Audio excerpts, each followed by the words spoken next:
L'Église catholique romaine. Pendant des siècles, elle a ébloui le monde avec la splendeur de ses rituels et l'opulence de son art et de son architecture.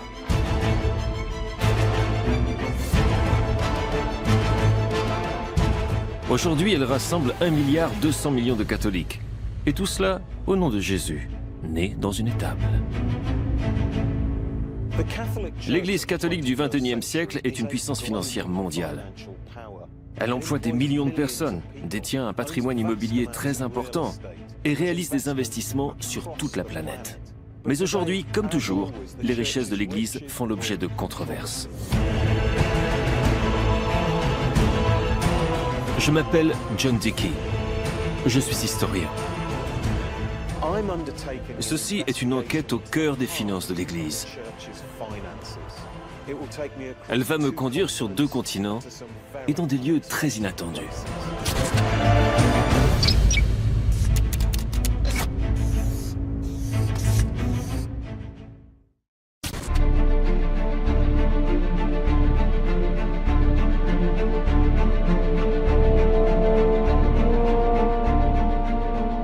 Durant ces dernières années, un flux apparemment incessant de scandales financiers a frappé le cœur de l'Église catholique. En Allemagne, un évêque a dépensé 31 millions d'euros pour rénover sa résidence diocésaine. Le président de la Banque du Vatican a été mis en examen. Même le majordome de l'ancien pape a ajouté son grain de sel, en rendant public des documents prouvant l'existence de conflits d'argent dans la hiérarchie de l'Église. Les scandales financiers ont donné l'image d'une Église sur la défensive, en proie à de nombreuses attaques. Un pape réellement réformateur comme Ratzinger a été boycotté par la Curie en raison des luttes à l'intérieur même de la Curie. Et ce, à tel point qu'avec sa démission, l'Église a semblé perdre de sa crédibilité auprès de l'opinion publique. L'urgence de mettre fin aux déboires et malversations financières est au cœur de l'élection du pape François en 2013.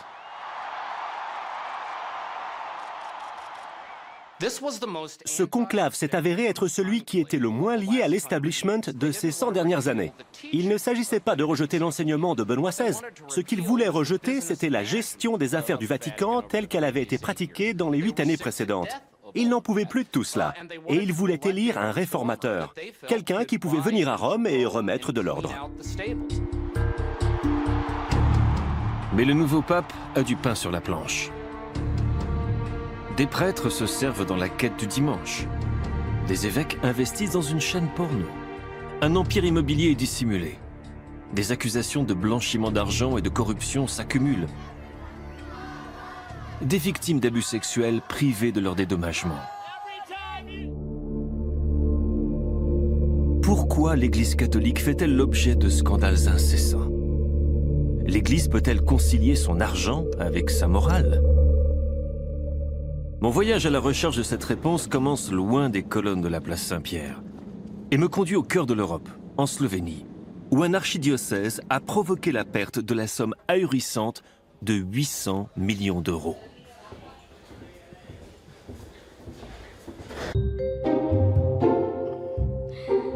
Des corps nus frémissants, des gémissements et des halètements exagérés. Ce n'est pas exactement le genre de choses qu'on s'attendrait d'une chaîne de télévision détenue par l'Église. Or, c'est précisément ce genre de pornographie qui était diffusé par une chaîne appartenant à l'archidiocèse de Maribor, en Slovénie. Les catholiques d'ici étaient suffoqués. Et ils s'étonnèrent encore plus lorsqu'il apparut qu'il ne s'agissait là que du début d'un scandale qui touchait leur Église.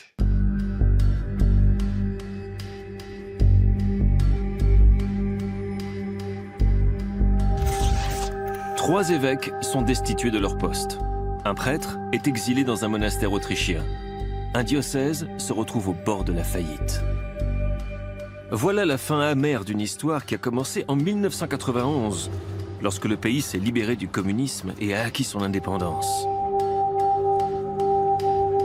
À Maribor, l'Église embrasse le capitalisme et se lance de manière inconsidérée dans le monde de la finance.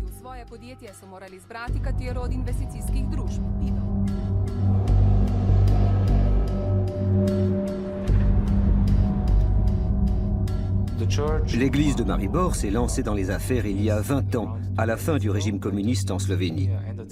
Les entreprises publiques ont été privatisées et les gens recevaient des certificats qu'ils pouvaient investir en options sur titres.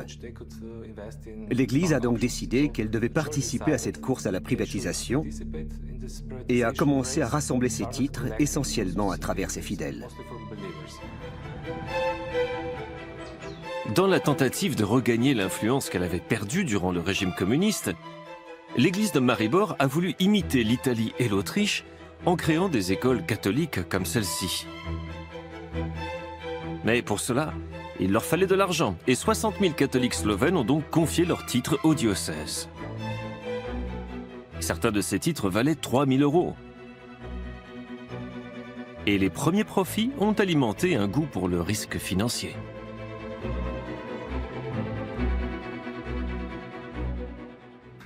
Ils rachètent de grandes sociétés slovènes dans l'industrie chimique, l'industrie du papier et les télécommunications.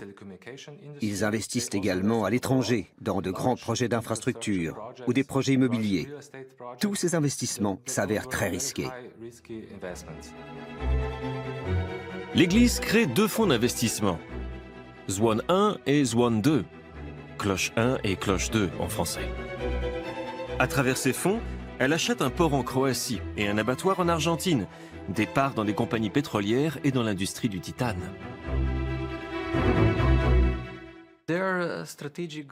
Leur objectif stratégique en termes d'investissement financier, c'était de jouer un rôle important dans le monde des affaires et dans les décisions stratégiques de l'économie slovène.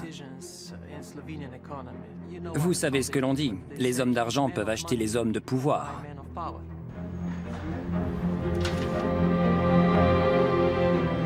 L'investissement le plus important et le plus risqué de l'archidiocèse est celui qu'il fait dans une société de médias et de télécommunications appelée T2, oui, celle qui diffusait les films porno.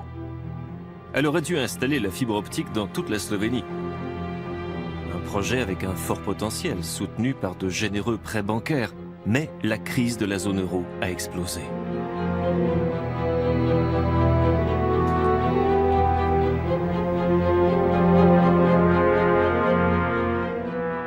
En gros, ils se sont lancés dans des investissements à très long terme, mais financés essentiellement par des emprunts bancaires à court terme. C'est incroyable qu'ils aient obtenu autant de prêts.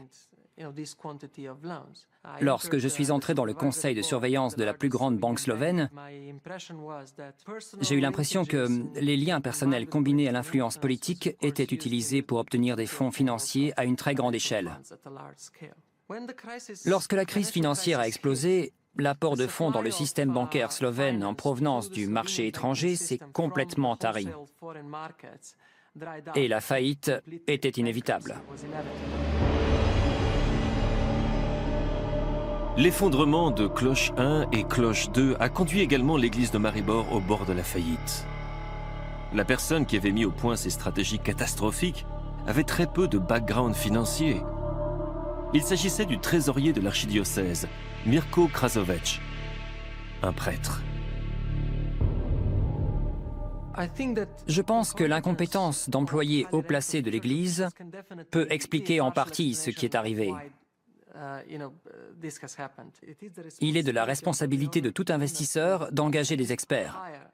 Mais quand on engage un expert, cela veut dire que quelqu'un de l'extérieur peut exercer une forme de contrôle sur la société, le holding ou les investissements. Et je pense que le contrôle extérieur, la transparence, c'est quelque chose qu'ils ont délibérément choisi de ne pas avoir. En 2007, Rome découvre ce qui se trame à Maribor lorsque son évêque demande l'autorisation de faire 2 emprunts de 5 millions d'euros chacun. Il faudra 3 ans au pape Benoît XVI pour intervenir, évincer l'évêque et son trésorier et envoyer le père Loïs Wickel remettre de l'ordre. C'est un énorme défi pour l'église de Maribor. L'église de Maribor ne dispose que des ressources issues des fidèles. Elle doit faire face à de sérieux problèmes car sans les ressources financières, elle devra pourtant poursuivre sa mission pastorale. Elle devient ainsi une église très dépendante des fidèles et aussi au service des fidèles.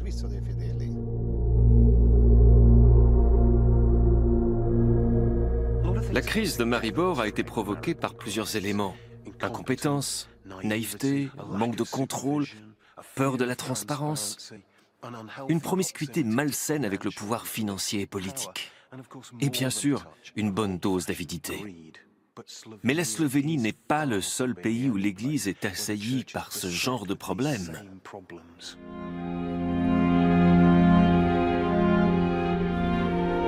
Avere di più, avere di più, avere di più.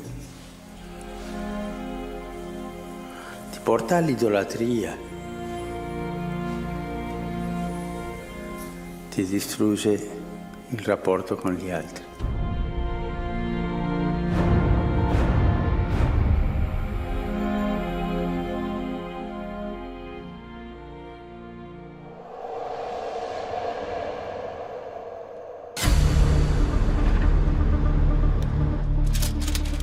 Lorsqu'on parle d'argent, il n'y a guère d'exemple qui ait procuré davantage de soucis à l'Église que l'affaire de l'IOR, la Banque du Vatican.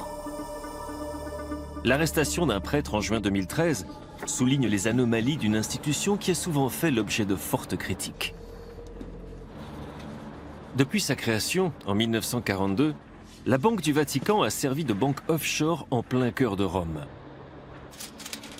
Cet épisode n'est que le dernier exemple de son accointance avec des criminels et des hommes d'affaires douteux. L'homme qui se trouve au centre de cette dernière affaire est un prêtre, appelé Nunzio Scarano. Ici, il est connu sous le nom de Monseigneur 500 €. C'est ici que vit le père Scarano, Salerne, situé à 50 km au sud de Naples. Angela Cappetta a couvert l'histoire depuis le premier jour. Pourquoi l'appelle-t-on Monseigneur 500 €? Si Scarano est appelé Monseigneur 500 €, c'est parce qu'il avait l'habitude d'utiliser des billets de 500 €. Ce prêtre de 61 ans, ancien employé de banque, s'est mis à travailler dans l'administration vaticane après son entrée dans les ordres. Il aime fréquenter les gens riches et célèbres. En juin 2013, il est arrêté pour avoir tenté de passer 20 millions d'euros en Suisse sur un jet privé. En janvier 2014, le père Scarano est à nouveau inculpé, mais cette fois pour avoir blanchi de l'argent à travers ses comptes auprès de la Banque du Vatican. Comment démarrent les enquêtes? Tout a commencé avec un vol dénoncé par Monseigneur 500 € à l'intérieur de son habitation, où il avait des tableaux d'une valeur considérable. Un Chagall, un moule du crucifix de Bernini, le tout pour une valeur estimée entre 5 à 6 millions d'euros. Or, Monseigneur 500 € n'est pas issu d'une famille riche. Il ne gagnait environ que 3 000 € par mois pour son travail de comptable au Vatican. Les enquêteurs commencent donc à penser que quelque chose cloche.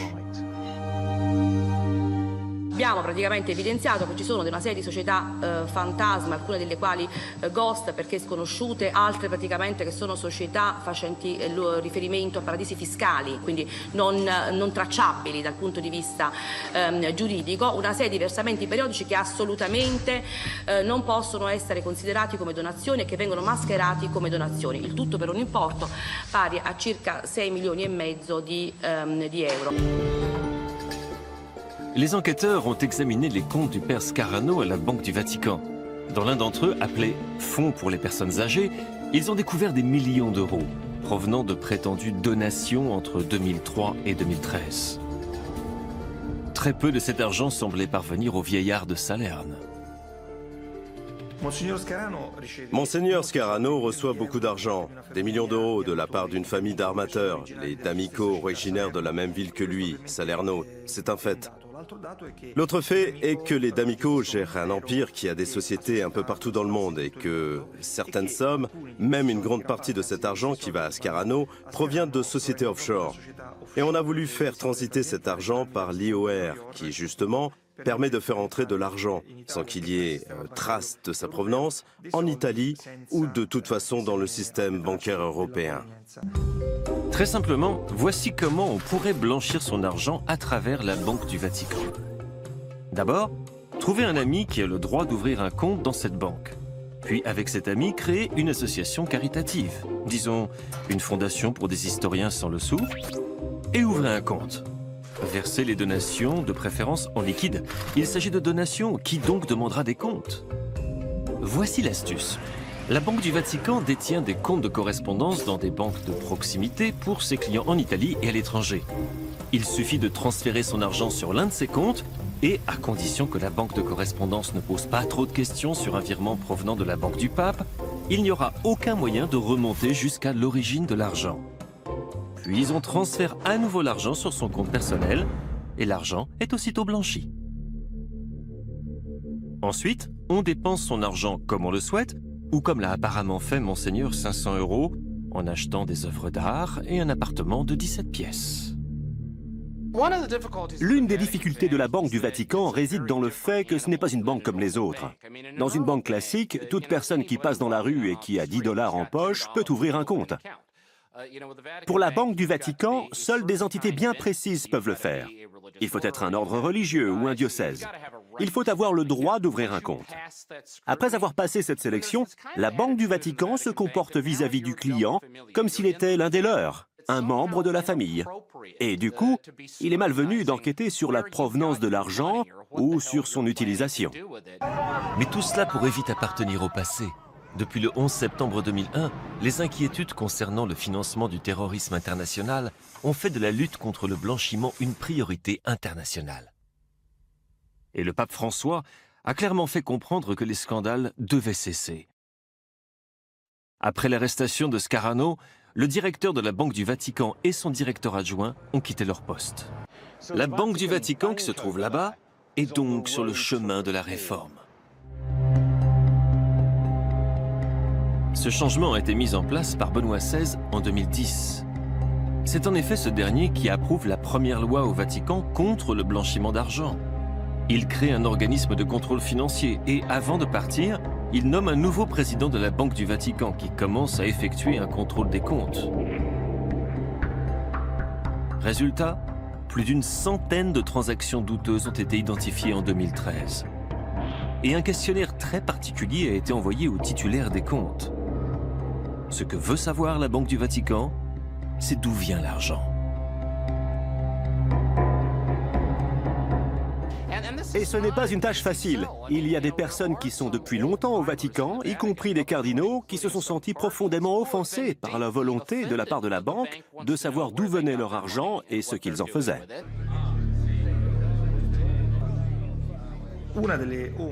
Une des zones d'ombre est certainement celle des fondations qui peuvent couvrir l'utilisation d'argent. Au mieux encore, des mouvements d'argent sans lien avec leur but institutionnel. Ou même des fondations qui, en réalité, sont factices. Mais le pape François semble résolu. Il nomme un nouveau chef du comité de contrôle financier et forme une commission pour réformer les institutions financières du Vatican. Ah, et il remplace tous, sauf un, les cardinaux qui siégeaient au conseil d'administration de la Banque du Vatican. Depuis l'arrivée du pape François, on a la sensation que les réformes se sont accélérées. La Banque du Vatican a créé un site internet où elle a publié son bilan annuel comme n'importe quel autre institut financier. C'est la première fois que l'on voit vraiment les chiffres, que l'on voit vraiment où va l'argent.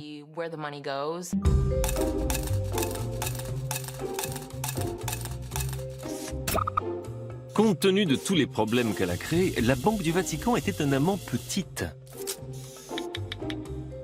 Elle compte environ 19 000 clients, pour le compte desquels elle gère un capital de 6 milliards d'euros. En 2012, elle a généré un profit de 86 millions d'euros. Mais ce qu'elle fait avec cet argent révèle l'importance que la banque revêt pour le budget du Saint-Siège. En 2012, la banque a donné à sa sainteté 55 millions d'euros. De quoi couvrir 20% du budget de la curie romaine.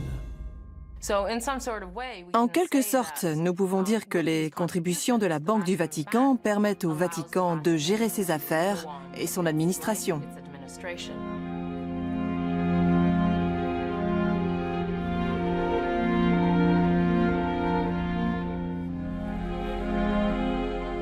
Io non so come finirà lo IOR. Alcuni dicono che forse è meglio che sia una banca, altri che sia un fondo di aiuto, altri dicono chiuderlo.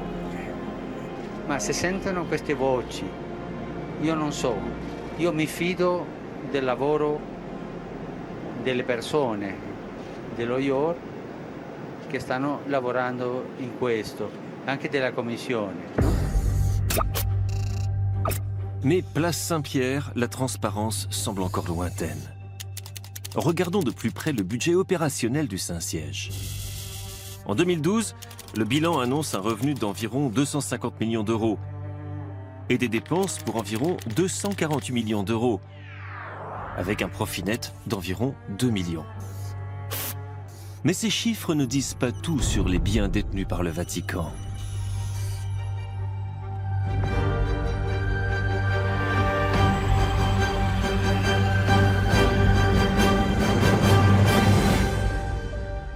Lorsque les gens pensent à la richesse du Vatican, ses trésors artistiques et architecturaux sont les premières choses qui viennent à l'esprit.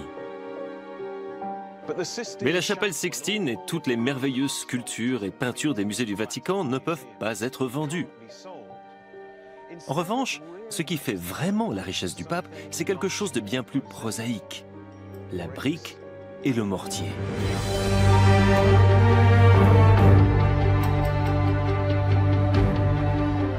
Avec plus de 220 000 paroisses à travers le monde, l'Église catholique a évidemment beaucoup de terres consacrées. Mais ce n'est que le début. Le pape pourrait bien être un des plus grands propriétaires de biens immobiliers au monde.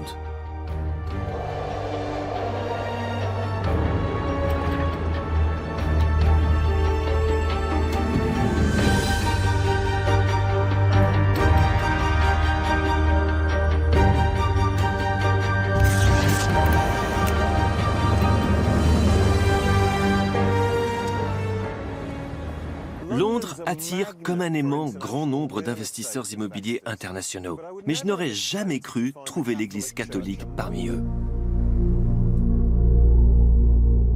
Je suis ici à Mayfair, l'un des quartiers les plus chers de la ville. L'immeuble devant moi a été acheté en 2006 pour 1 500 000 livres. Il en vaut à présent environ 25 millions. Pas mal comme investissement. Le journaliste David Lee a découvert l'identité de son propriétaire. Quand nous avons commencé à enquêter, nous avons découvert à notre grande surprise qu'à travers un réseau de compagnies, le Vatican avait à Londres des propriétés valant plusieurs millions de livres.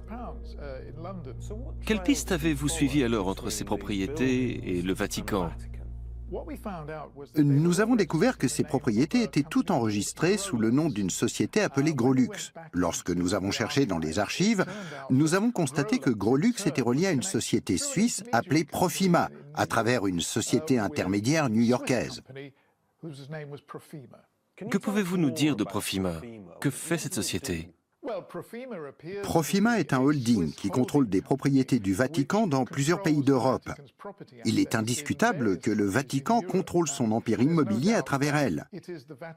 Ce qui nous a surpris, c'est pourquoi le Vatican se donne autant de mal pour apparemment cacher qu'il est le propriétaire de cet empire immobilier.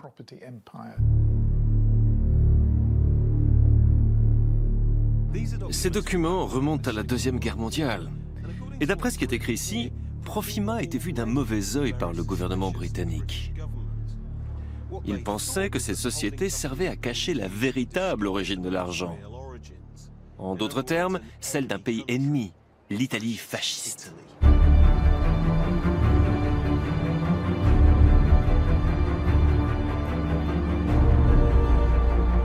Voici l'homme qui a permis à la papauté de devenir une institution financière globale. Benito Mussolini. Depuis la chute de l'Empire romain jusqu'en 1870, le pape règne sur l'Italie centrale. Mais après l'unification du pays, il perd tous ses territoires.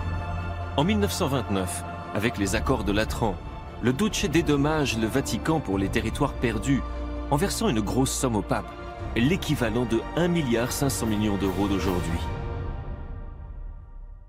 D'après l'historien John Pollard, c'est le tournant décisif pour les finances du Vatican. Alors, qu'est-ce que les accords de Latran ont apporté à Mussolini et qu'a obtenu la papauté? Mussolini a obtenu beaucoup de choses. Il a obtenu la reconnaissance de l'Italie de la part du Vatican, ce qui signifie qu'à partir de ce moment-là, il n'y a plus de réelle opposition catholique au régime fasciste. Cela confère à l'Italie fasciste un grand prestige dans le monde.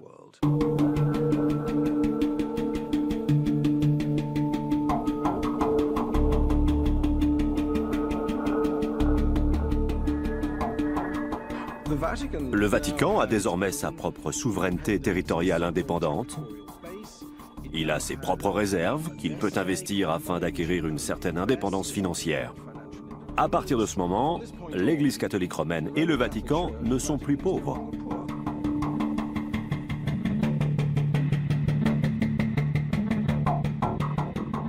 Le Vatican a eu par ailleurs la chance de trouver quelqu'un, Bernardino Nogara, un banquier milanais qui était un brillant investisseur. Il développe une stratégie fondée sur des portefeuilles très importants et très diversifiés, investissant dans l'or, les devises et enfin dans les biens immobiliers.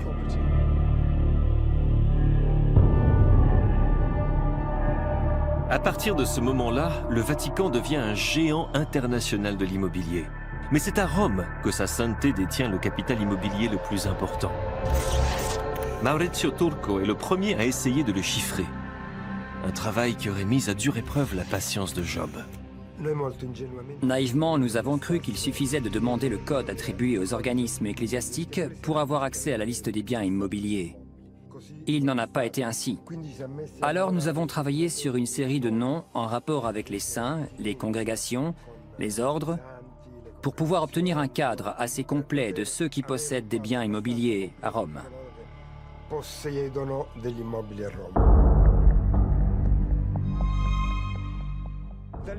À partir de là, nous avons réussi à identifier 24 000 biens immobiliers entre terrains et immeubles dans la ville de Rome.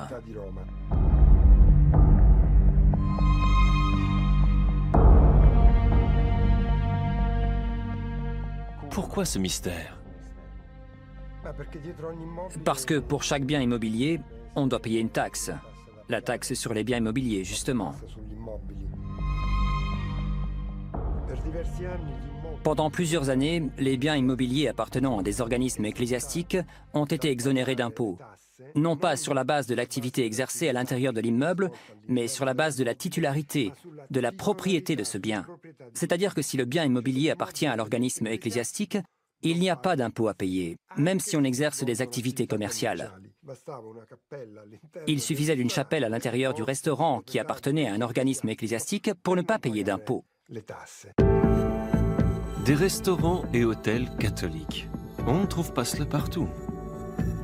Mais la ville éternelle en est remplie. Et il gagne beaucoup d'argent. Un séjour dans un bon hôtel catholique peut coûter jusqu'à 600 € la nuit. À Rome et dans ses environs, l'église offre une capacité de 10 000 lits. Allant des simples bed and breakfast au palace 5 étoiles. Et cela produit un revenu de 700 millions d'euros par an.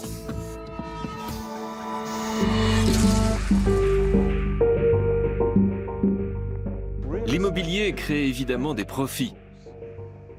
Mais en Italie comme ailleurs, cela peut aussi être un formidable outil de pouvoir. On peut s'en servir pour créer des liens entre, d'une part, le clergé, et de l'autre, des personnalités influentes au sein de l'État.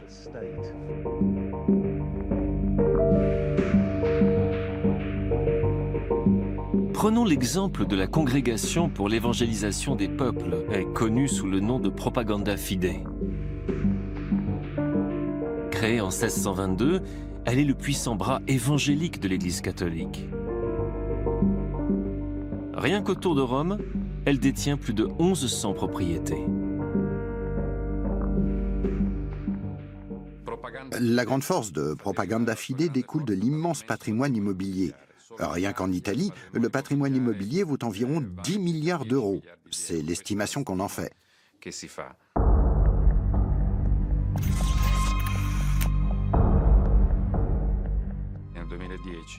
En 2010, de nombreuses révélations ont été faites sur le patrimoine de Propaganda Fide, qui était loué à bas prix à des hommes politiques, à des fonctionnaires d'État, à des dirigeants publics et privés. C'est une monnaie d'échange. Et la vente à prix cassé d'un immeuble de Propaganda Fide a attiré l'attention des enquêteurs. Ils ont alors découvert l'implication d'un des ministres du gouvernement Berlusconi. L'enquête a été menée par le procureur Sergio Sottani. Propaganda Fide, propriétaire de ce palais, avait vendu ce bâtiment à une société dont le représentant légal était le fils du ministre des Infrastructures de l'époque, Lonardi. Le contrat prévoyait une contrepartie pour l'achat de ce bien immobilier d'environ 3 millions d'euros. Mais selon l'architecte, la valeur de ce bâtiment était bien plus grande, au moins 7 ou 8 millions d'euros. À la suite de cela, un document qui faisait référence à un financement de Propaganda Fide pour la réalisation d'un musée parvint au parquet de Pérouse. Il y avait eu une intervention indirecte du ministre de procéder en urgence à l'allocation d'une subvention en faveur de Propaganda Fide. Nous ne saurons jamais si le ministre était corrompu ou non. Le Parlement italien n'a pas autorisé les magistrats à poursuivre leur enquête, et le cas a été classé. Cette affaire est tombée sous le coup de la prescription, ce qui signifie qu'aucune enquête n'a été faite.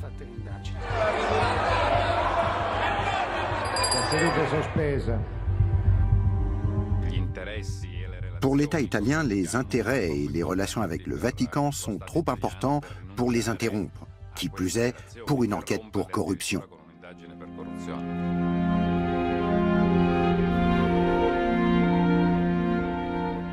Giuda ha incominciato da peccatore avaro e finito nella corruzione. Quanto male fanno i corrotti nelle comunità cristiane. Peccatori sì, corrotti no.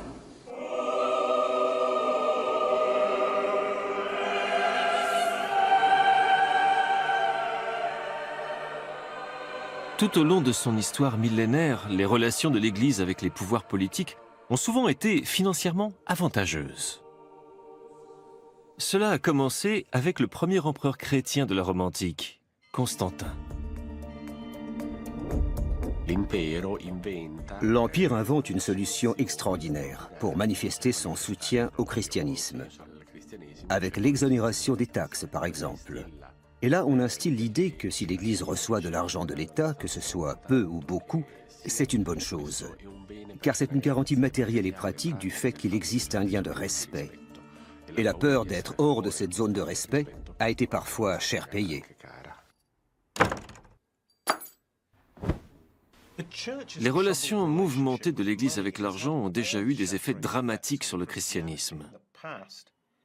Au début du XVIe siècle, le pape Léon X a décidé d'accorder une sorte de ticket de première classe pour le paradis aux pécheurs qui l'aideraient à payer les traites pour la construction de la basilique Saint-Pierre. C'est précisément ce commerce des indulgences, comme on l'a appelé, qui a enragé Martin Luther et qui a débouché sur la naissance du protestantisme.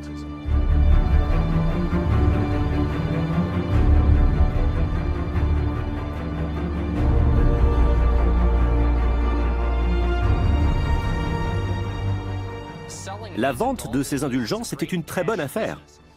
En fait, le premier slogan de l'histoire fut conçu précisément pour promouvoir la vente des indulgences. C'est le prêtre dominicain Johann Tetzel qui, au XVe siècle, allait parmi les gens en disant « Sitôt que sonne votre bol, du feu brûlant, l'âme s'envole ». Et cela lui permit de collecter beaucoup d'argent. Je pense que quelque part au fond de la psychologie catholique, il y a cette idée que l'une des manières de se mettre en règle avec Dieu consiste à soutenir son Église.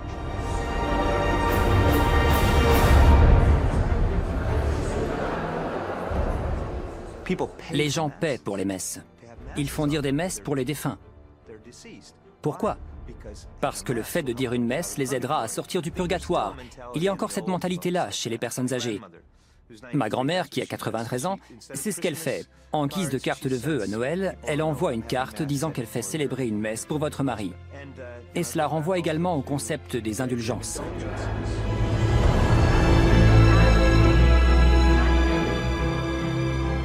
La quête du dimanche est une tradition aussi ancienne que le christianisme lui-même. Il s'agit également d'un moment vital pour les coffres de l'Église.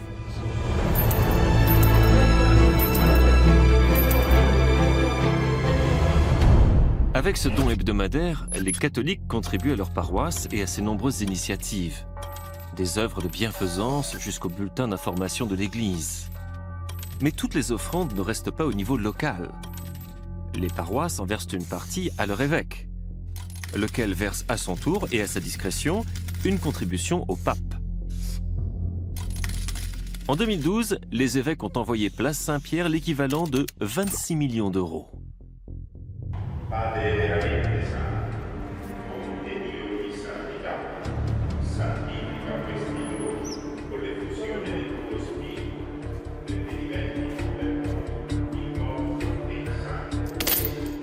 Mais l'argent que les fidèles mettent le dimanche dans le panier de la quête ne va pas toujours là où il devrait aller.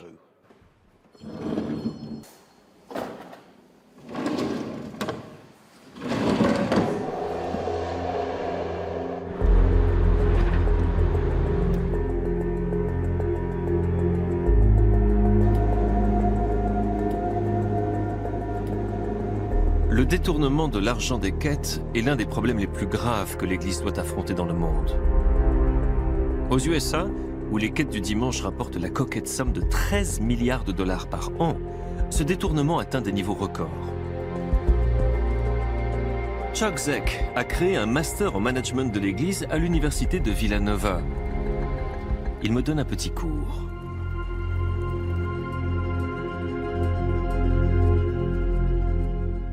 Comment expliquez-vous les détournements de fonds? Les détournements de fonds ont lieu lorsque l'opportunité s'additionne aux besoins.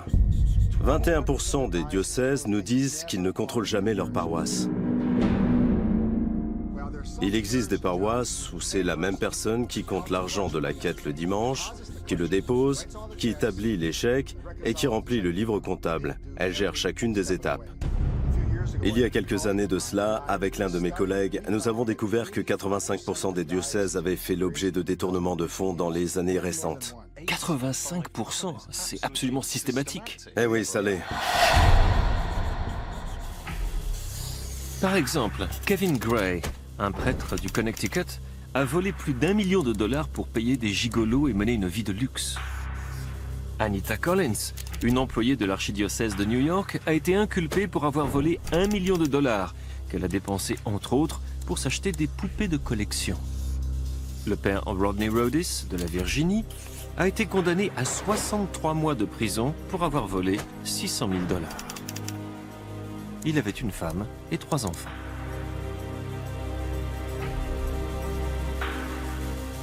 Personne ne s'attend à ce qu'un prêtre détourne les fonds de son église. Personne ne s'attend à ce qu'un employé laïque détourne les fonds de son église. Du coup, le type de contrôle financier qui se fait dans le monde des affaires n'est pas prévu.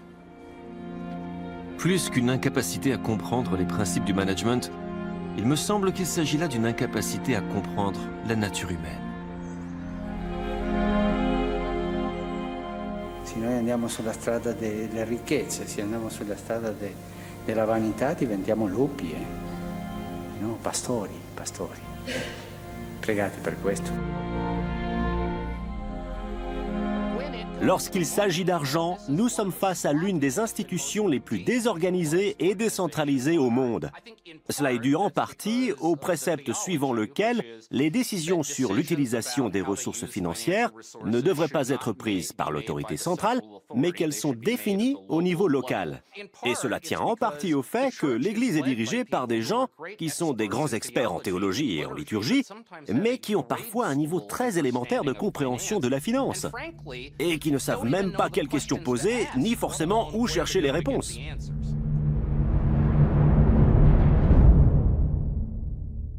Mais l'envers de tout cela, c'est que ça ouvre évidemment la porte à des procédés douteux et à la possibilité d'une véritable corruption.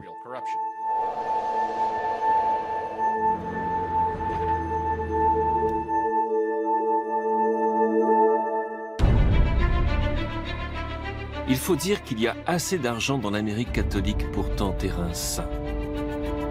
En 2012, l'archidiocèse de Chicago, par exemple, a déclaré des actifs pour un total de 3 milliards 100 millions de dollars.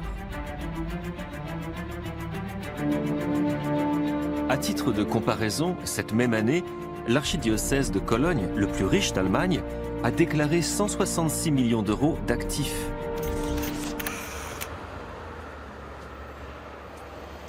En réalité, l'argent de l'Église catholique aux États-Unis se trouve dans ce que l'on appelle l'Église hors de l'Église, à savoir dans toutes les entreprises qui sont catholiques, mais qui ne sont pas sous le contrôle direct des évêques. Il y a 56 réseaux médicaux catholiques aux États-Unis qui dépensent près de 100 milliards de dollars. Il existe 251 universités catholiques, les 10 premières dépensent à elles seules plus de 6 milliards de dollars. Dans ce pays essentiellement protestant, le dollar catholique est une force importante. D'après nos estimations, le poids financier de l'Église aux USA atteint les 170 milliards de dollars par an.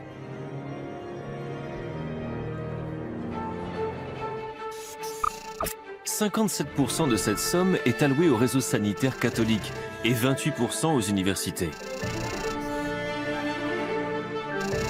Tandis que les opérations quotidiennes des paroisses et des diocèses comptent seulement pour 6%, et les activités de charité pour 2,7%.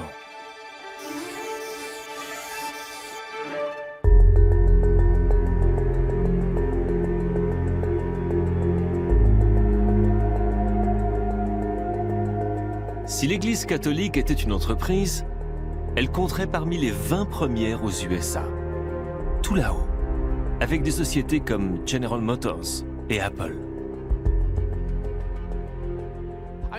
Pour être honnête, je pense que c'est là une des raisons pour lesquelles ces dernières années, le Vatican s'est beaucoup dépensé afin que l'Église catholique américaine ne perde pas le contrôle de ses affaires. Parce que si cela arrivait, cela lui ferait perdre non seulement 70 millions de catholiques, mais également une quantité énorme de ressources financières qui dépassent largement l'argent contrôlé par le Vatican. Mais l'Église catholique aux USA est bien partie en vrille lorsque le plus grand scandale de son histoire a explosé.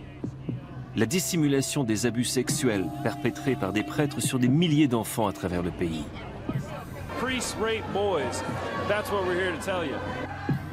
Son impact sur les victimes, sur l'Église et sur ses caisses se fait encore sentir aujourd'hui.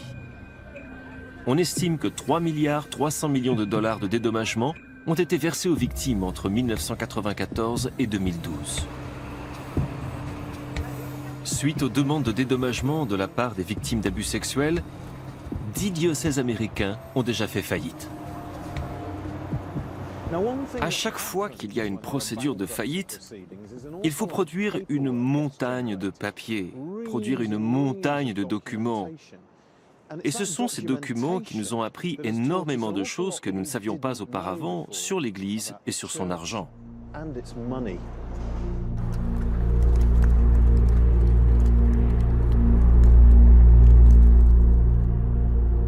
Patrick est un ancien prêtre qui a un point de vue unique sur la manière dont l'Église a géré cette crise.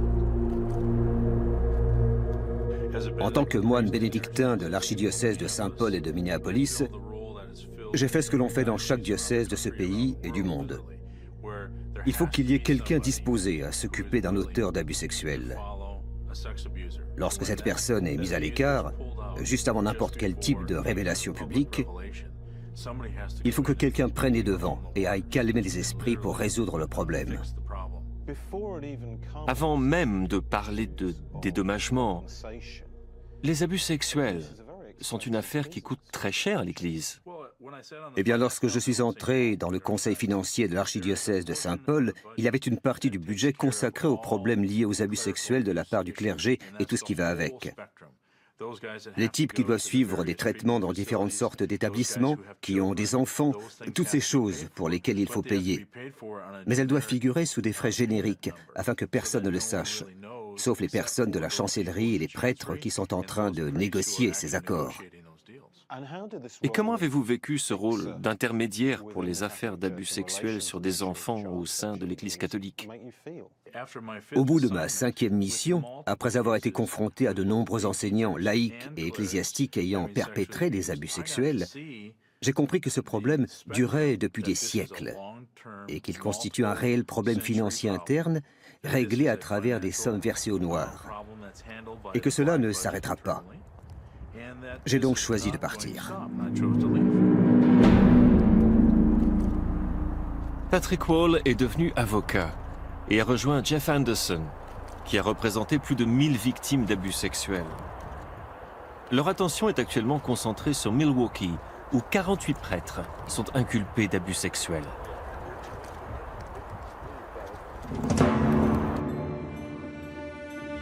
Mais le scandale est devenu financier. Et les avocats ont surtout un homme en ligne de mire. Timothy Dolan, archevêque de Milwaukee de 2002 à 2009. Il l'accuse d'avoir dissimulé l'argent du diocèse pour éviter de dédommager les victimes. Pendant plus de 20 ans, nous avons travaillé avec des victimes afin d'avoir accès à des documents jusque-là confidentiels. Récemment, au cours de ces 2 dernières années, la Cour a ordonné de rendre publics ces documents. Dans les 50 000 pages qui les composent, on a découvert que l'archevêque Dolan a reçu l'autorisation du Vatican pour transférer presque 60 millions de dollars dans la fondation du cimetière. Pourquoi aurait-il placé une telle somme d'argent dans la fondation d'un cimetière qui était déjà autofinancé? Il existe une seule raison à ce transfert. La décision de la part de l'archevêque Dolan de faire en sorte que ni lui ni son diocèse ne soient obligés de répondre aux victimes. La preuve est une lettre datée du 4 juin 2007. Dans laquelle l'archevêque Dolan écrit au Vatican pour demander l'autorisation d'un virement. Les fonds faisant l'objet du virement sont ceux destinés à l'entretien perpétuel des cimetières catholiques, gérés et détenus par l'archidiocèse de Milwaukee. Le virement de ces capitaux vers la fondation entraînerait le transfert de la même obligation et restriction. Le transfert de ces capitaux à la fondation devrait permettre de mieux protéger ces fonds des demandes d'indemnisation et des responsabilités.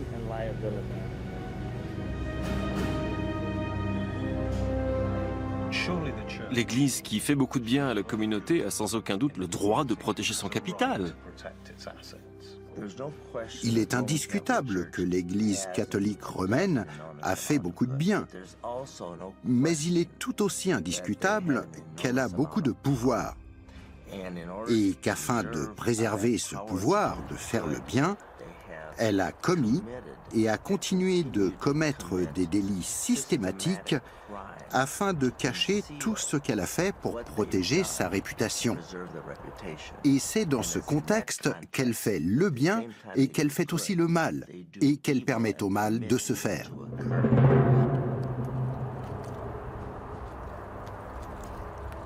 This is the hat I want to put on the Empire State Building and the home plate at Yankee Stadium and the Statue of Liberty. L'archevêque Timothy Dolan est à présent cardinal Dolan de New York, l'un des diocèses les plus riches des USA. Il a nié avec véhémence toute accusation. balivernes. L'archidiocèse de Milwaukee a une excellente réputation d'intégrité fiscale et de transparence. Les accusations téméraires de ses avocats comprenaient également la dissimulation des fonds du cimetière, qui est évidemment protégé par les lois de l'État du Wisconsin et ne peut être touché ou transféré par qui que ce soit. Donc, ces accusations sont fausses.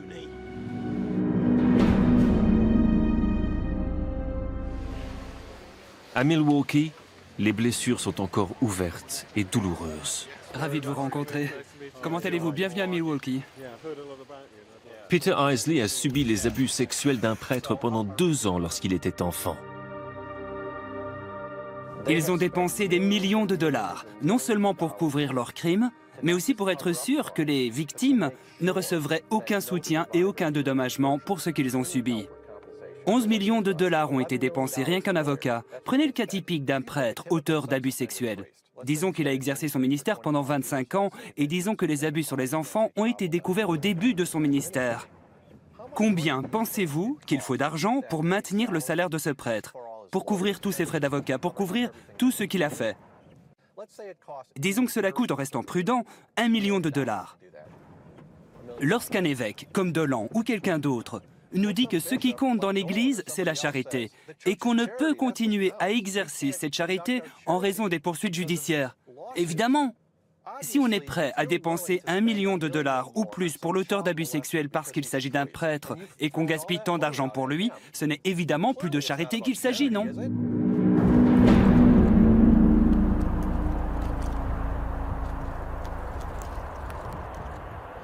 En janvier 2011, l'archidiocèse de Milwaukee a déposé le bilan.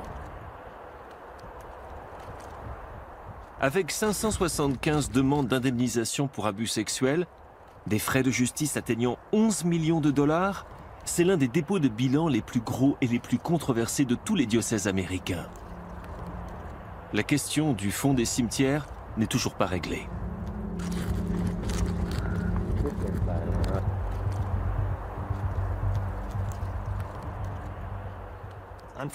Malheureusement, l'Église a la responsabilité de sauvegarder ce qu'elle a. Et les évêques font tout ce qu'ils peuvent pour préserver ces fonds. Ils sont même allés jusqu'à ne pas assumer la responsabilité des actions de leurs prêtres. Le problème devient encore plus grave si l'on pense qu'aucun évêque n'a fait l'objet de sanctions par le Saint-Siège pour la gestion de la crise liée aux abus sexuels ou la mauvaise gestion des fonds.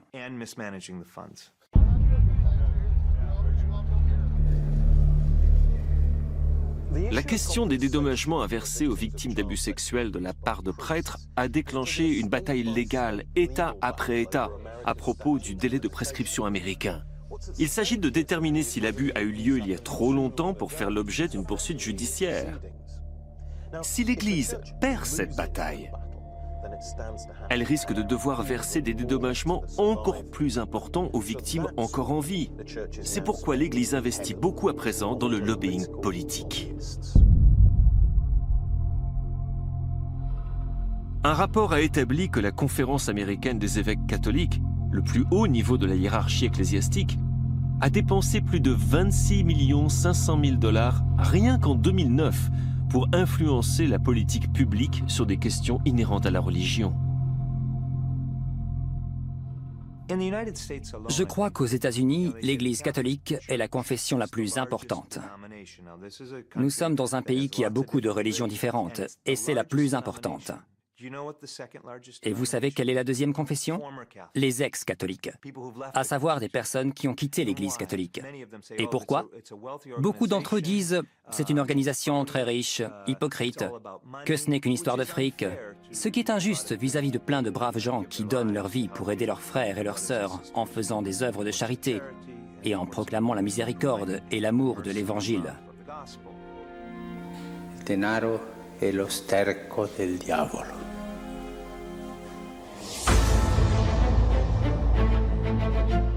Faire le bien, aimer son prochain, s'occuper des pauvres. Voici quelques-uns des principes du catholicisme qui ont touché et convaincu des gens du monde entier à aider l'Église en donnant de l'argent et des immeubles pour ses bonnes œuvres ou de l'art pour diffuser son message. Partout où je suis allé, j'ai vu une église qui est profondément mal à l'aise face aux dangers et aux responsabilités qui découlent inévitablement de la gestion d'un patrimoine. La réponse du pape François est de relancer la vision exaltante d'une église pauvre. Mais qu'est-ce que cela veut vraiment dire? Le Ghanéen Peter Turkson, l'un des cardinaux les plus influents au sein du Vatican, a son interprétation.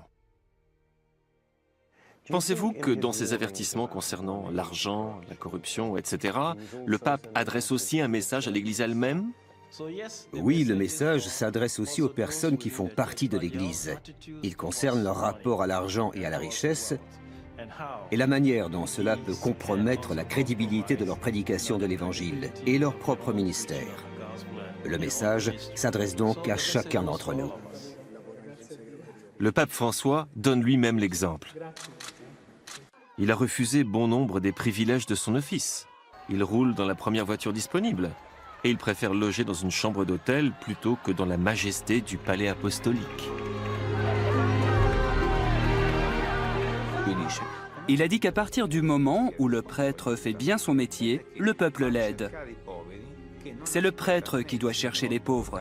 Il n'est pas le petit seigneur local, il est au service des fidèles, et donc l'argent ne sert que dans la mesure où il donne crédibilité à sa mission. C'est utile si cela aide, sinon l'argent devient vraiment un obstacle à ta mission.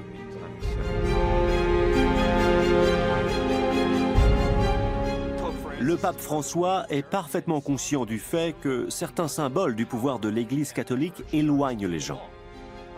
L'or, le rouge, les dentelles, cela ressemble davantage aux symboles de privilèges qu'à ceux d'un service. Et il essaie vraiment de beaucoup réduire tout cela.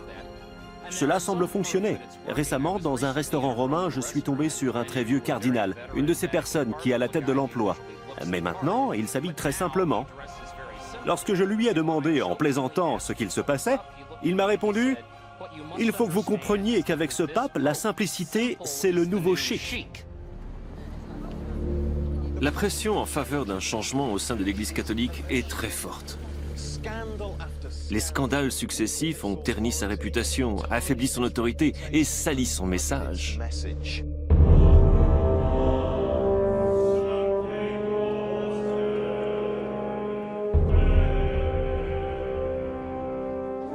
Le pape François essaie de remettre de l'ordre dans sa maison. Il a autorisé l'examen des comptes du Vatican. Il s'élève contre l'avidité, l'avarice et l'ostentation. Mais son chemin pourrait être difficile.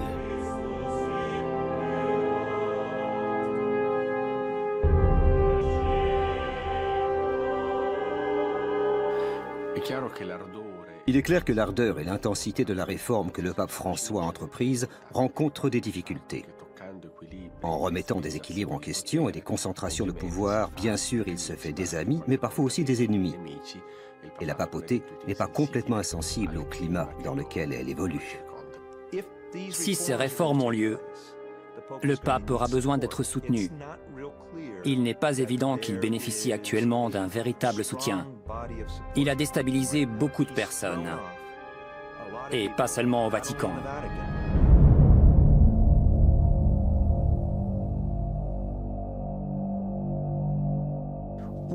Un des principaux magistrats anti-mafia italiens, Gratteri, a reconnu que le pape François risque sa vie car les clans de la mafia qui étaient habitués à recycler l'argent à travers l'IOR ne peuvent plus le faire.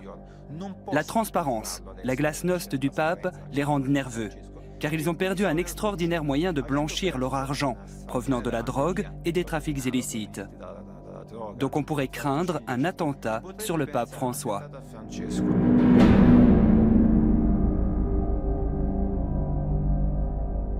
L'Église a 2000 ans. Pour que le pape François puisse réussir ses réformes, il faudra donc que les choses changent plus vite que dans presque toute son histoire.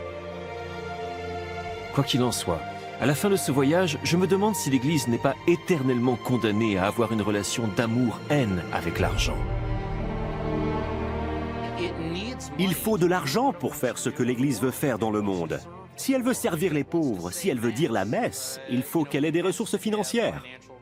L'Église doit donc trouver les ressources de manière responsable.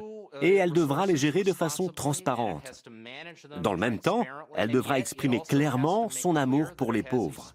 C'est un équilibre difficile à trouver, même dans ses meilleurs jours. Et la vérité, c'est que l'Église n'est pas toujours dans ses meilleurs jours. Du point de vue des relations publiques, la promotion d'une Église pauvre s'avère être une stratégie terriblement efficace, si l'on en juge par les foules attirées par le pape François. Mais réforme est un de ces mots comme amour et espoir qui font l'unanimité. Ce qui est difficile, c'est de les mettre en pratique. Tout populaire qu'il soit, si le pape François n'arrive pas à régler les controverses liées à l'argent, presque rien d'autre n'aura d'importance dans sa papauté.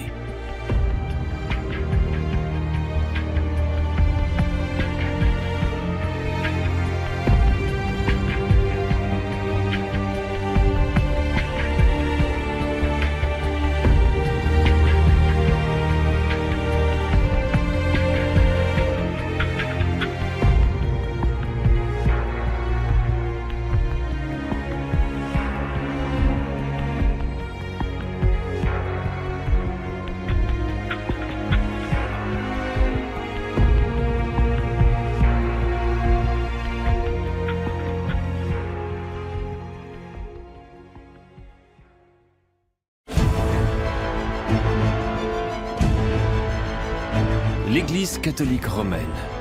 Pendant des siècles, elle a ébloui le monde avec la splendeur de ses rituels et l'opulence de son art et de son architecture.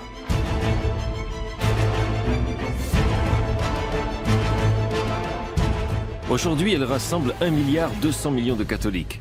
Et tout cela au nom de Jésus, né dans une étable.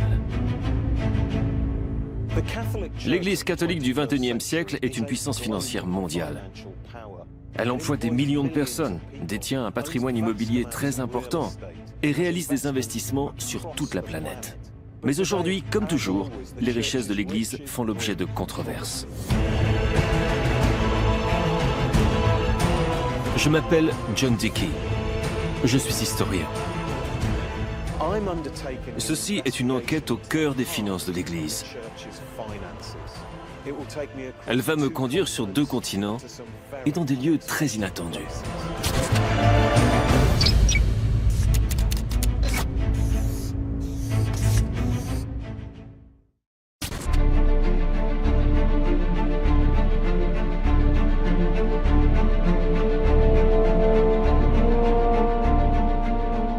Durant ces dernières années, un flux apparemment incessant de scandales financiers a frappé le cœur de l'Église catholique. En Allemagne, un évêque a dépensé 31 millions d'euros pour rénover sa résidence diocésaine. Le président de la Banque du Vatican a été mis en examen. Même le majordome de l'ancien pape a ajouté son grain de sel, en rendant public des documents prouvant l'existence de conflits d'argent dans la hiérarchie de l'Église. Les scandales financiers ont donné l'image d'une Église sur la défensive, en proie à de nombreuses attaques. Un pape réellement réformateur comme Ratzinger a été boycotté par la Curie en raison des luttes à l'intérieur même de la Curie. Et ce, à tel point qu'avec sa démission, l'Église a semblé perdre de sa crédibilité auprès de l'opinion publique. L'urgence de mettre fin aux déboires et malversations financières est au cœur de l'élection du pape François en 2013.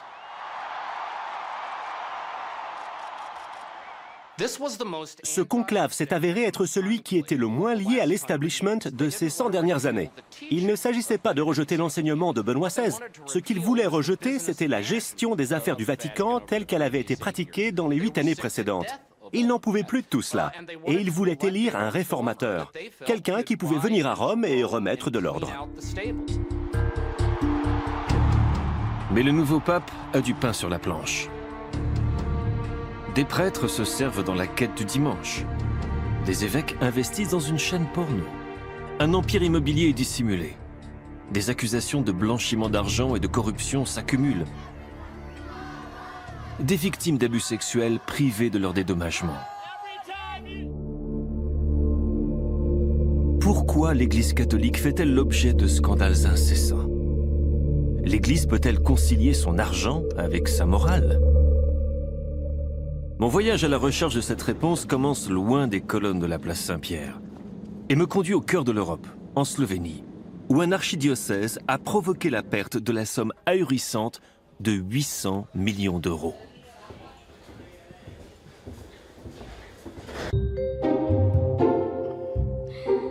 Des corps nus frémissants, des gémissements et des halètements exagérés. Ce n'est pas exactement le genre de choses qu'on s'attendrait d'une chaîne de télévision détenue par l'Église. Or, c'est précisément ce genre de pornographie qui était diffusé par une chaîne appartenant à l'archidiocèse de Maribor, en Slovénie. Les catholiques d'ici étaient suffoqués. Et ils s'étonnèrent encore plus lorsqu'il apparut qu'il ne s'agissait là que du début d'un scandale qui touchait leur Église.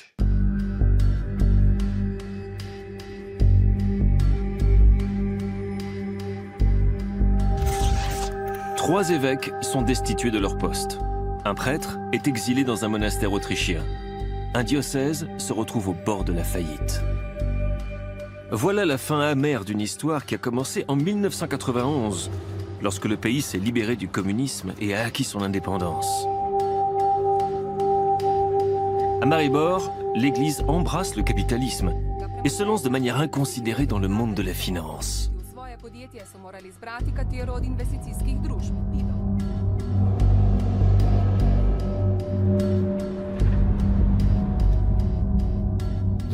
L'église de Maribor s'est lancée dans les affaires il y a 20 ans, à la fin du régime communiste en Slovénie.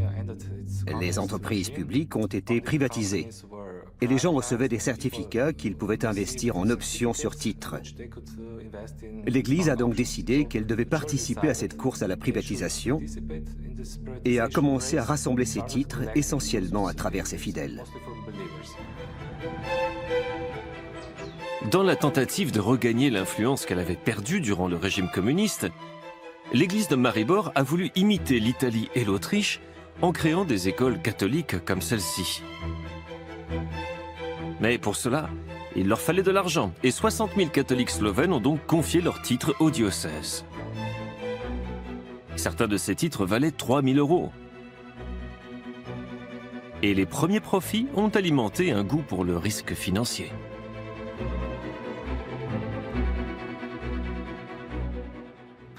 Ils rachètent de grandes sociétés slovènes dans l'industrie chimique, l'industrie du papier et les télécommunications. Ils investissent également à l'étranger, dans de grands projets d'infrastructure ou des projets immobiliers. Tous ces investissements s'avèrent très risqués. L'Église crée deux fonds d'investissement, Zwan 1 et Zwan 2, Cloche 1 et Cloche 2 en français. À travers ces fonds, elle achète un port en Croatie et un abattoir en Argentine, des parts dans des compagnies pétrolières et dans l'industrie du titane.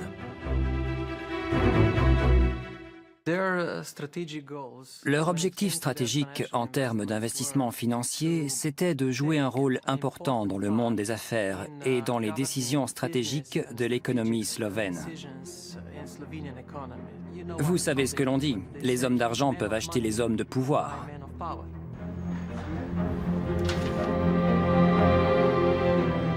L'investissement le plus important et le plus risqué de l'archidiocèse est celui qu'il fait dans une société de médias et de télécommunications appelée T2, oui, celle qui diffusait les films porno.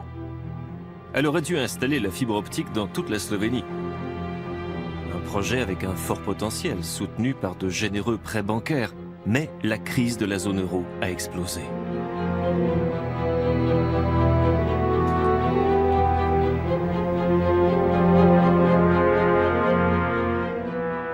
En gros, ils se sont lancés dans des investissements à très long terme, mais financés essentiellement par des emprunts bancaires à court terme. C'est incroyable qu'ils aient obtenu autant de prêts. Lorsque je suis entré dans le conseil de surveillance de la plus grande banque slovène, j'ai eu l'impression que les liens personnels combinés à l'influence politique étaient utilisés pour obtenir des fonds financiers à une très grande échelle. Lorsque la crise financière a explosé, l'apport de fonds dans le système bancaire slovène en provenance du marché étranger s'est complètement tari. Et la faillite était inévitable. L'effondrement de Cloche 1 et Cloche 2 a conduit également l'église de Maribor au bord de la faillite. La personne qui avait mis au point ces stratégies catastrophiques avait très peu de background financier. Il s'agissait du trésorier de l'archidiocèse, Mirko Krasovec, un prêtre. Je pense que l'incompétence d'employés haut placés de l'Église peut expliquer en partie ce qui est arrivé. Il est de la responsabilité de tout investisseur d'engager des experts. Mais quand on engage un expert, cela veut dire que quelqu'un de l'extérieur peut exercer une forme de contrôle sur la société, le holding ou les investissements. Et je pense que le contrôle extérieur, la transparence, c'est quelque chose qu'ils ont délibérément choisi de ne pas avoir. En 2007, Rome découvre ce qui se trame à Maribor lorsque son évêque demande l'autorisation de faire 2 emprunts de 5 millions d'euros chacun.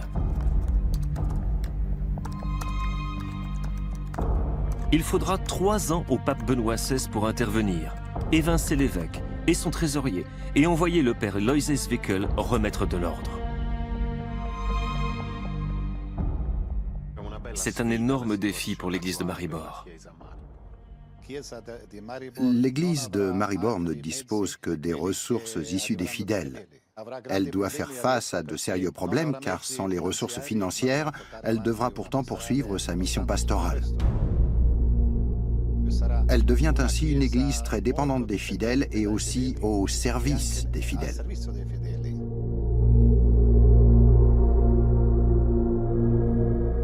La crise de Maribor a été provoquée par plusieurs éléments. Incompétence, naïveté, manque de contrôle, peur de la transparence, une promiscuité malsaine avec le pouvoir financier et politique. Et bien sûr, une bonne dose d'avidité. Mais la Slovénie n'est pas le seul pays où l'Église est assaillie par ce genre de problème.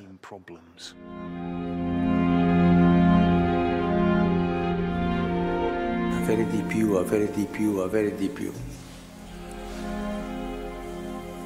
Ti porta all'idolatria. Ti distrugge il rapporto con gli altri.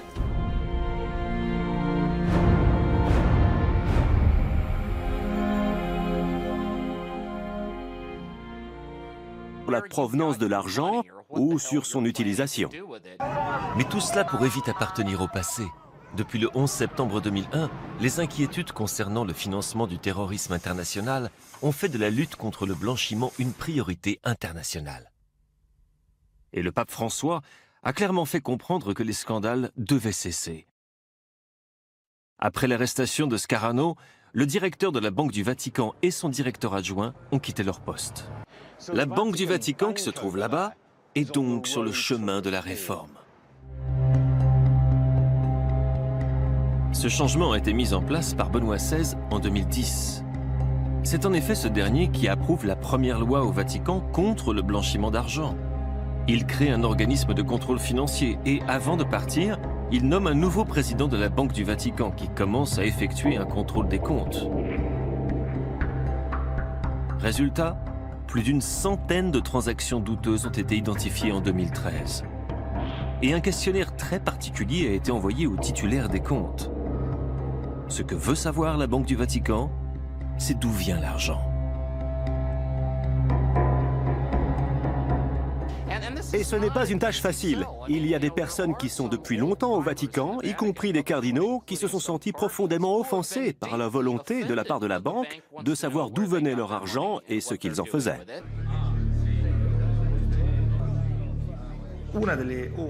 Une des zones d'ombre est certainement celle des fondations qui peuvent couvrir l'utilisation d'argent. Au mieux encore, des mouvements d'argent sans lien avec leur but institutionnel. Ou même des fondations qui, en réalité, sont factices.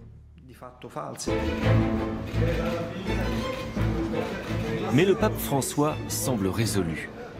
Il nomme un nouveau chef du comité de contrôle financier et forme une commission pour réformer les institutions financières du Vatican. Ah, et il remplace tous, sauf un, les cardinaux qui siégeaient au conseil d'administration de la Banque du Vatican.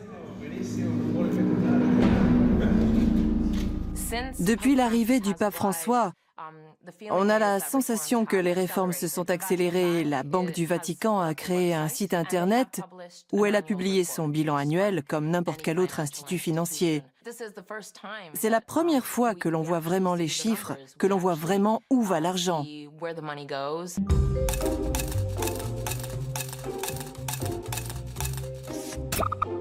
Compte tenu de tous les problèmes qu'elle a créés, la Banque du Vatican est étonnamment petite.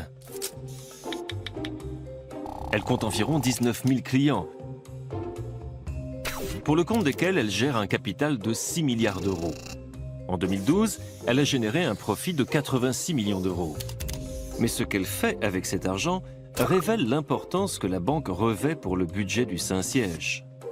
En 2012, la banque a donné à sa sainteté 55 millions d'euros. De quoi couvrir 20% du budget de la curie romaine. En quelque sorte, nous pouvons dire que les contributions de la Banque du Vatican permettent au Vatican de gérer ses affaires et son administration.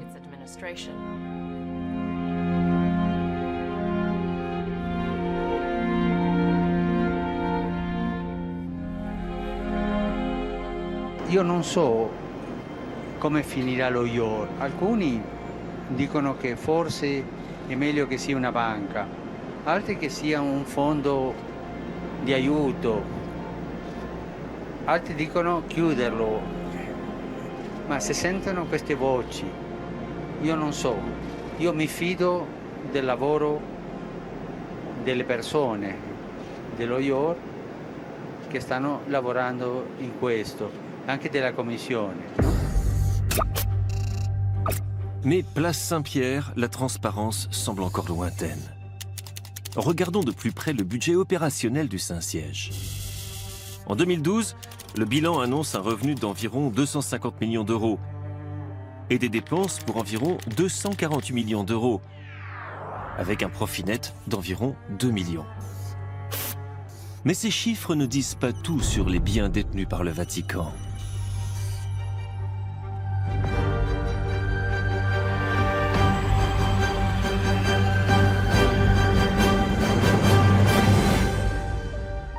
Lorsque les gens pensent à la richesse du Vatican, ses trésors artistiques et architecturaux sont les premières choses qui viennent à l'esprit.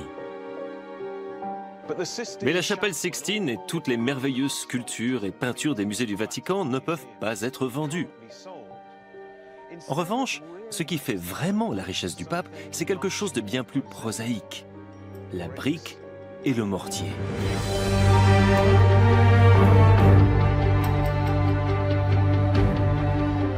Avec plus de 220 000 paroisses à travers le monde, l'Église catholique a évidemment beaucoup de terres consacrées. Mais ce n'est que le début. Le pape pourrait bien être un des plus grands propriétaires de biens immobiliers au monde.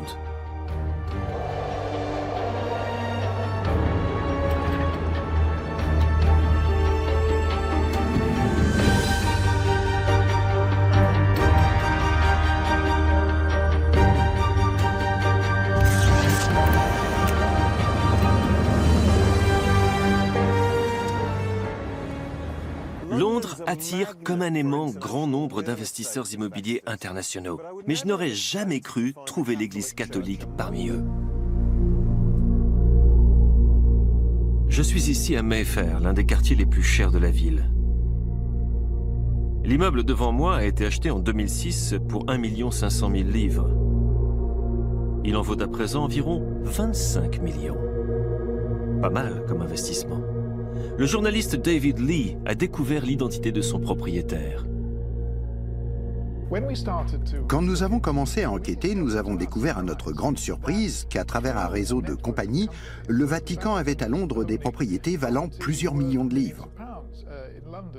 Quelle piste avez-vous suivi alors entre ces propriétés et le Vatican ? Nous avons découvert que ces propriétés étaient toutes enregistrées sous le nom d'une société appelée Grolux. Lorsque nous avons cherché dans les archives, nous avons constaté que Grolux était relié à une société suisse appelée Profima, à travers une société intermédiaire new-yorkaise. Que pouvez-vous nous dire de Profima? Que fait cette société? Profima est un holding qui contrôle des propriétés du Vatican dans plusieurs pays d'Europe. Il est indiscutable que le Vatican contrôle son empire immobilier à travers elle. Ce qui nous a surpris, c'est pourquoi le Vatican se donne autant de mal pour apparemment cacher qu'il est le propriétaire de cet empire immobilier.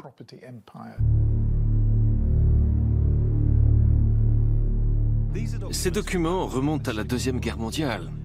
Et d'après ce qui est écrit ici, Profima était vu d'un mauvais œil par le gouvernement britannique. Il pensait que cette société servait à cacher la véritable origine de l'argent.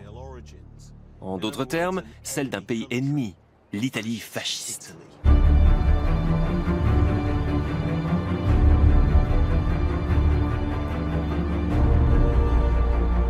Voici l'homme qui a permis à la papauté de devenir une institution financière globale. Benito Mussolini. Depuis la chute de l'Empire romain jusqu'en 1870, le pape règne sur l'Italie centrale. Mais après l'unification du pays, il perd tous ses territoires. En 1929, avec les accords de Latran, le Duce dédommage le Vatican pour les territoires perdus en versant une grosse somme au pape, l'équivalent de 1,5 milliard d'euros d'aujourd'hui. D'après l'historien John Pollard, c'est le tournant décisif pour les finances du Vatican. Alors, qu'est-ce que les accords de Latran ont apporté à Mussolini et qu'a obtenu la papauté? Mussolini a obtenu beaucoup de choses. Il a obtenu la reconnaissance de l'Italie de la part du Vatican, ce qui signifie qu'à partir de ce moment-là, il n'y a plus de réelle opposition catholique au régime fasciste. Cela confère à l'Italie fasciste un grand prestige dans le monde.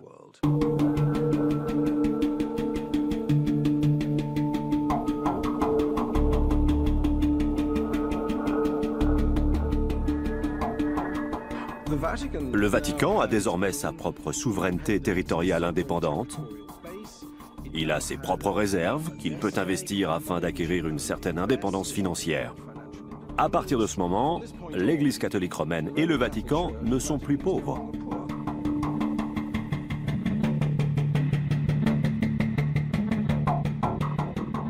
Le Vatican a eu par ailleurs la chance de trouver quelqu'un, Bernardino Nogara, un banquier milanais qui était un brillant investisseur.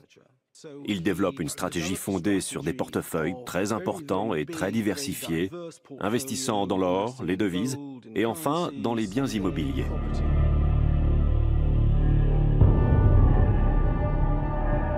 À partir de ce moment-là, le Vatican devient un géant international de l'immobilier. Mais c'est à Rome que sa sainteté détient le capital immobilier le plus important. Maurizio Turco est le premier à essayer de le chiffrer. Un travail qui aurait mis à dure épreuve la patience de Job. Naïvement, nous avons cru qu'il suffisait de demander le code attribué aux organismes ecclésiastiques pour avoir accès à la liste des biens immobiliers. Il n'en a pas été ainsi. Alors nous avons travaillé sur une série de noms en rapport avec les saints, les congrégations, les ordres, pour pouvoir obtenir un cadre assez complet de ceux qui possèdent des biens immobiliers à Rome.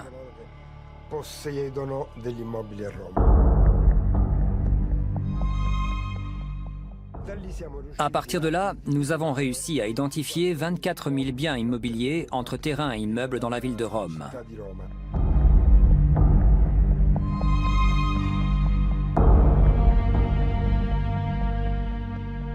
Pourquoi ce mystère?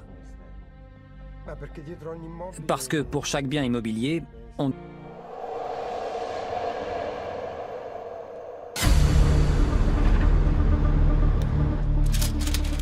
Lorsqu'on parle d'argent, il n'y a guère d'exemple qui ait procuré davantage de soucis à l'Église que l'affaire de l'IOR, la Banque du Vatican. L'arrestation d'un prêtre en juin 2013 souligne les anomalies d'une institution qui a souvent fait l'objet de fortes critiques. Depuis sa création, en 1942, la Banque du Vatican a servi de banque offshore en plein cœur de Rome. Cet épisode n'est que le dernier exemple de son accointance avec des criminels et des hommes d'affaires douteux. L'homme qui se trouve au centre de cette dernière affaire est un prêtre, appelé Nunzio Scarano. Ici, il est connu sous le nom de Monseigneur 500 €.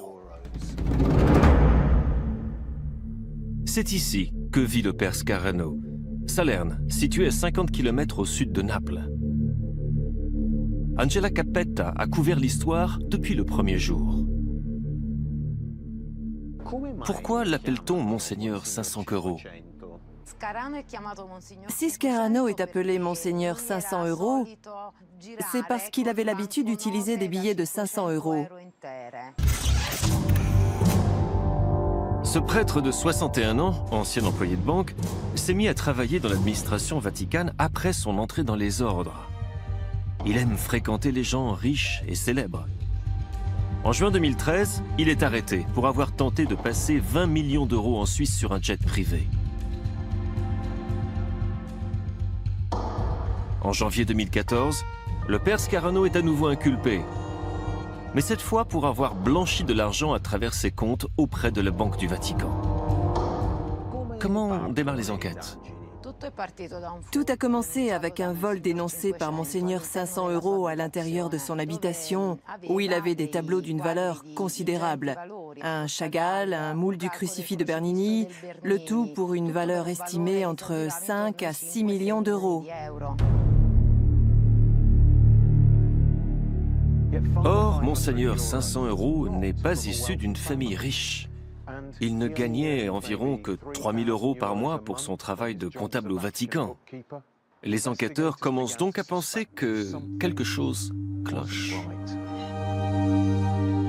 Abbiamo praticamente evidenziato che ci sono una serie di società fantasma, alcune delle quali ghost perché sconosciute, altre praticamente che sono società facenti riferimento a paradisi fiscali, quindi non tracciabili dal punto di vista giuridico, una serie di versamenti periodici che assolutamente non possono essere considerati come donazioni e che vengono mascherati come donazioni, il tutto per un importo pari a circa 6,5 milioni di euro. Les enquêteurs ont examiné les comptes du père Scarano à la Banque du Vatican. Dans l'un d'entre eux, appelé « Fonds pour les personnes âgées », ils ont découvert des millions d'euros, provenant de prétendues donations entre 2003 et 2013. Très peu de cet argent semblait parvenir au vieillard de Salerne. Monseigneur Scarano reçoit beaucoup d'argent, des millions d'euros de la part d'une famille d'armateurs, les D'Amico, originaires de la même ville que lui, Salerno. C'est un fait. L'autre fait est que les D'Amico gèrent un empire qui a des sociétés un peu partout dans le monde et que certaines sommes, même une grande partie de cet argent qui va à Scarano, provient de sociétés offshore. Et on a voulu faire transiter cet argent par l'IOR, qui justement permet de faire entrer de l'argent, sans qu'il y ait trace de sa provenance, en Italie ou de toute façon dans le système bancaire européen. Très simplement, voici comment on pourrait blanchir son argent à travers la Banque du Vatican. D'abord, trouver un ami qui a le droit d'ouvrir un compte dans cette banque. Puis, avec cet ami, créer une association caritative, disons une fondation pour des historiens sans le sou, et ouvrir un compte. Verser les donations, de préférence en liquide. Il s'agit de donations, qui donc demandera des comptes? Voici l'astuce. La Banque du Vatican détient des comptes de correspondance dans des banques de proximité pour ses clients en Italie et à l'étranger. Il suffit de transférer son argent sur l'un de ces comptes et, à condition que la banque de correspondance ne pose pas trop de questions sur un virement provenant de la Banque du Pape, il n'y aura aucun moyen de remonter jusqu'à l'origine de l'argent. Puis on transfère à nouveau l'argent sur son compte personnel et l'argent est aussitôt blanchi. Ensuite, on dépense son argent comme on le souhaite ou comme l'a apparemment fait Monseigneur 500 € en achetant des œuvres d'art et un appartement de 17 pièces. L'une des difficultés de la Banque du Vatican réside dans le fait que ce n'est pas une banque comme les autres. Dans une banque classique, toute personne qui passe dans la rue et qui a 10 $ en poche peut ouvrir un compte. Pour la Banque du Vatican, seules des entités bien précises peuvent le faire. Il faut être un ordre religieux ou un diocèse. Il faut avoir le droit d'ouvrir un compte. Après avoir passé cette sélection, la Banque du Vatican se comporte vis-à-vis du client comme s'il était l'un des leurs, un membre de la famille. Et du coup, il est malvenu d'enquêter sur